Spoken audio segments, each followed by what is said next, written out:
मटकोर के मौसी के चुमा मटकोर के भैया के शादी रे परसो भैया के शादी रे परसो बात कहियो देवई भोर के सुन माई के पापा ललकै मौसी के चुमा मटकोर के सुन माई के पापा ललकै मौसी के चुमा मटकोर के भैया के शादी रे परसो भैया के शादी रे परसो बात कहियो देवई भोर के सुन माई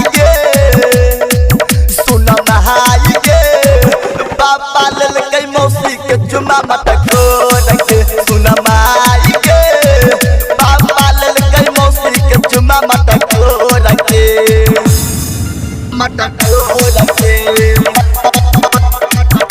मौसी के चुमा मटकोर के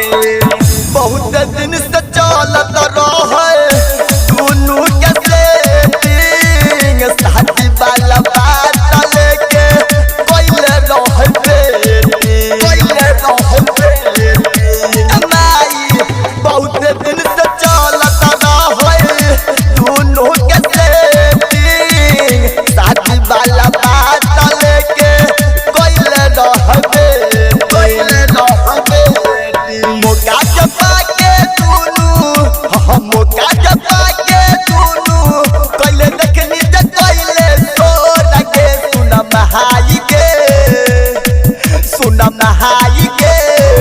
पापा ललकै मौसी के चुमा मटकोर के सुन महाई के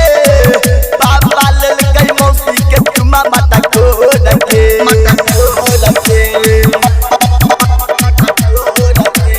मौसी के चुमा मटकोर के जवन हम घरवा में रही माई सुतल ओही घरवा में माई दुनू रहे घुसल जवन हम घरवा में रही माई सुतल ओही घरवा में माई दुनू रहे घुसल डीजे भोला दीवाना राइटर मंजीत कहे अमरजीत से सुन महाई के पापा ललकै मौसी के चुमा मटकोर के